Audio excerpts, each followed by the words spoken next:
My name's Daniel Cole. I'm 44 years old. For 16 years of marriage, I believed my wife had already told me the worst thing that ever happened to her. I found out I was wrong standing 6 feet from her father's casket, watching her cry in a direction that had nothing to do with him. It was late March, cold enough that our breath still showed in the air, and the funeral home had propped little green tents over the folding chairs like that was somehow going to keep anyone warm. Claire was sitting in the front row, and I was right behind her, close enough to put my hand on her shoulder. And I did. I kept it there through the whole service. But somewhere around the third hymn, I noticed her eyes weren't on the casket at all. They were fixed on something past it. Past the flowers. Past the funeral director. Off toward a low corner of the cemetery where the ground dipped and the grass grew a little wilder, near an old maple tree that hadn't gotten its leaves back yet. I remember the sound her heels made in the wet grass when she finally stood up and walked that way, alone, after almost everyone else had gone back to their cars. I didn't follow her. I don't know why. Maybe because some part of me already understood I wasn't supposed to see whatever was over there. I thought she was grieving her father. That's what I told myself the whole drive home. I had no idea that corner of the cemetery had been part of her life for 25 years before her father ever needed a plot anywhere near it. Welcome back to Real Men Stories. If you're new here, this is where ordinary men tell the extraordinary moments that changed their lives forever.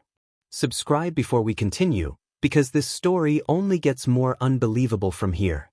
Before all this, our life was about as normal as it gets. I run a small auto shop on the edge of town, the kind of place where half my customers are people I went to high school with. Claire teaches 2nd grade. We've got 2 kids, a mortgage, a dog that sheds more than he should. Her father, Walter, lived about 20 minutes from us, a quiet man, retired from the postal service, the kind of guy who fixed your gutters without asking and never brought it up again. He'd been sick for a while. We knew it was coming. I don't say that to sound cold. I say it because when it finally happened, I expected grief. I didn't expect confusion.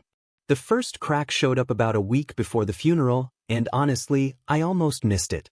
Claire had gone through her father's house to help clean things out, and she came home with a small metal lockbox she wouldn't let me open. Said it was just old paperwork, insurance stuff, nothing interesting. People are private about their parents' things. But that night I heard her in the bathroom at almost 1 in the morning, running water so I wouldn't hear her crying. I knocked. She said she was fine. I let it go. I should probably explain something about Claire before I go further.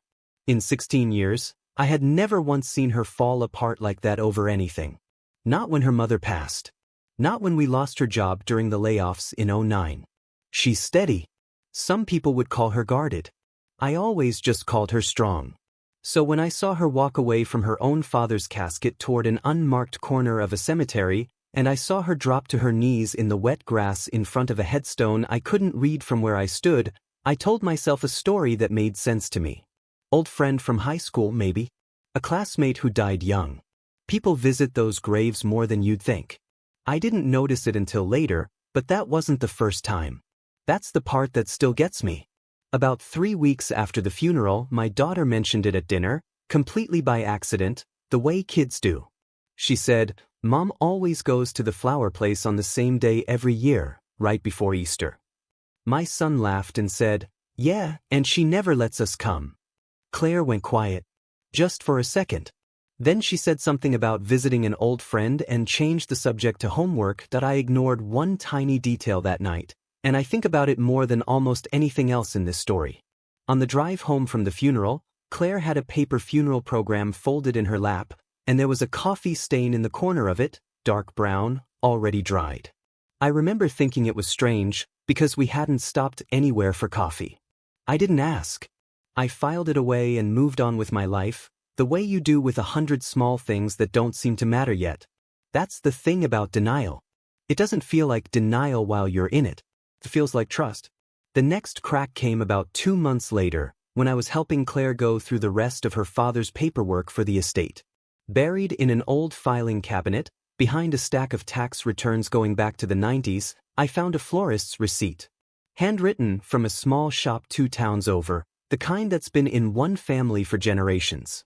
It was dated almost 25 years back. A single order, recurring every March for a quarter century. 6 white carnations. No note. No name on the receipt except Walter's. I didn't think much of it at first. I figured Walter had some private grief of his own, an old army buddy, maybe. I put the receipt back and kept sorting. Then I found the second one. Same shop. Same order. Same 6 white carnations. Except this time the recipient name on the delivery slip wasn't Walter's. It was Claire's. I sat there on the floor of her father's office with 2 receipts in my hands for a long time. I didn't say anything to her that night. I told myself I needed to think it through first, the way I try to do with everything. Fix it before you talk about it. That's how I was raised. My father used to say a man solves the problem before he brings it to the table, and I've spent my whole life trying to live up to that.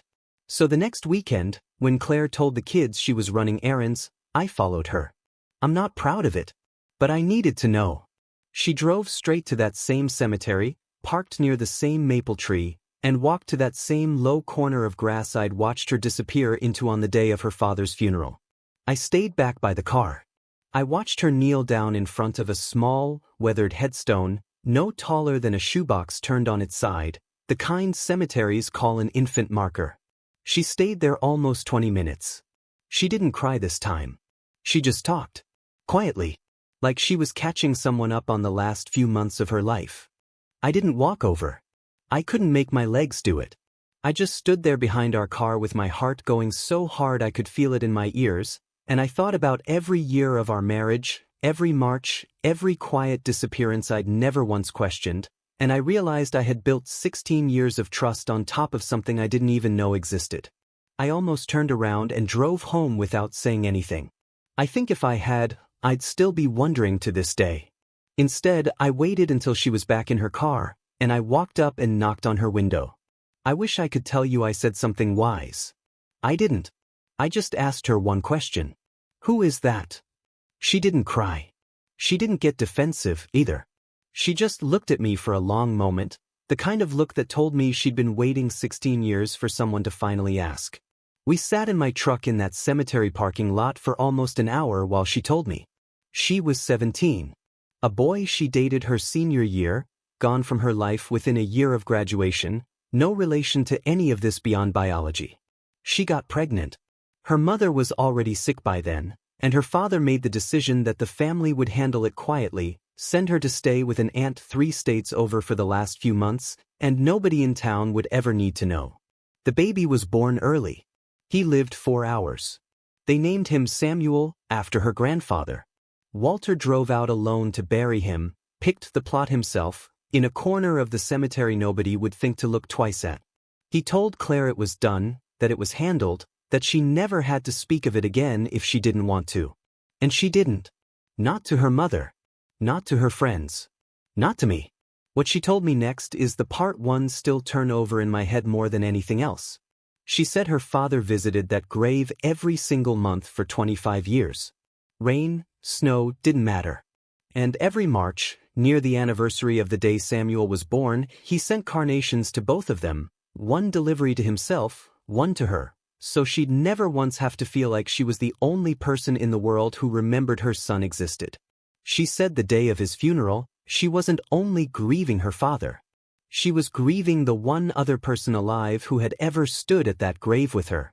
And she didn't know how to say that to me, because saying it meant finally admitting she'd carried her son's death alone inside our marriage for 16 years, right beside me, without ever letting me carry any of it with her. I sat there in that truck and I didn't say much of anything for a long time. I want to tell you I felt betrayed. That would have been the easy thing to feel. But mostly what I felt was something closer to grief of my own, for a woman I loved who had spent a quarter century believing her own husband couldn't be trusted with her worst day. I asked her one more thing before we left the parking lot. I asked why she never told me, not even after all this time. She said, because the day I told you, it would have been real for you too. And some part of me didn't want to share him. He was mine to protect, even in the ground. I understood that more than I expected to. The months after that were quiet in a way our marriage had never been quiet before. Not cold. Just careful. We didn't rush it. I didn't demand she explain every year of silence, and she didn't ask me to pretend I wasn't hurt that it took a funeral and a florist's receipt to learn something that big about the woman I married. We went to that cemetery together for the first time that June. I stood next to her at that small gray marker, and I read the name on it out loud, quietly, the way you'd introduce yourself to someone you'd missed meeting your whole life. Samuel Walter Hastings. For hours. One father who never stopped showing up, and one mother who finally didn't have to show up alone. It's been almost 2 years now.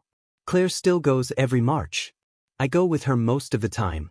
We told our kids the truth last spring, gently, the way you tell children something that belongs to their mother more than it belongs to the story of our family, but is part of it all the same. My daughter cried. My son asked if we could plant something there, and we did. A small maple, a few feet from the old one, still not much taller than Claire herself. I think about that coffee-stained funeral program sometimes. I never did ask her about it. I've come to believe some things are better left as small mysteries between two people who've already told each other the truth that matters. What I've learned, more than anything, is that grief doesn't always look the way you expect it to. Sometimes the person crying hardest in the room isn't crying for the person everyone came to bury. And a marriage isn't built on knowing everything about someone. It's built on what you do the day you finally do.